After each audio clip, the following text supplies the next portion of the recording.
สบายดีพี่น้อง ขอฝากเนื้อฝากตัวหน่อยเด้อมาฟังกันทางนี้มาฟังกันทางนี้มันเป็นจังไดแท้ฮะคลิปนี้กะข่อยก็สิออกมาเป็นกระบอกเสียงอีกผู้หนึ่งเด้อบ่ต้องถามว่าข่อยเป็นไผแค่รู้ว่าข่อยสั่งพ่อบ่ต้องถามเข้าใจว่าซุมเจ้าบริเสียทรัพย์สินซุมเจ้าทรัพย์สินตรงนั้นมันบริมีผู้ใดมาเฮ็ดให้ข่อยหาโดยน้ำพักน้ำแรงท้องเลยเมียข่อยท้องกลัวเมียข่อยนี่จมมันก็สิเป็นหยังบ่ตายก็หาใหม่ได้หาบ่ได้ก็อยู่แบบนี้ก็เว้าไปหลายเถื่อเลยสิมาเว้าให้กันเฮ็ดหยังเงินผู้ใหญ่ใจดีนะอยู่เมืองนอกนะให้ข่อยนะยอมรับเลยหลายแสน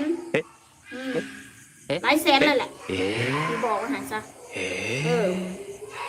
ถ้าบ่มีเพิ่นก็บ่แล้วอลีเพิ่นซอยข่อยเพิ่นให้ข่อยทุกเดือนทุกอาทิตย์ทุกเดือนทุกอาทิตย์คิดเอาแล้วเป็นไผคิดเอาเด้อได้หลายแสนค่ะ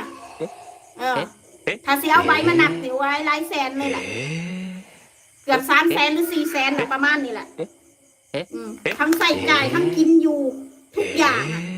ไม่ว่าในบ้านอันนี้เราไม่ได้รวมแต่ว่าเราสร้างบ้านเงินผู้ใหญ่ใจดีนะ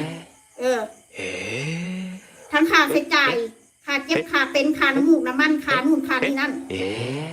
ก็คืออยู่ในนั้นเลยยอมรับแล้วเราก็รักเขาด้วยข่อยก็หักเล่าข่อยหาโดยน้ำพักน้ำแรงท้องเลยเมียข่อยท้องกลัวเมียข่อยนี่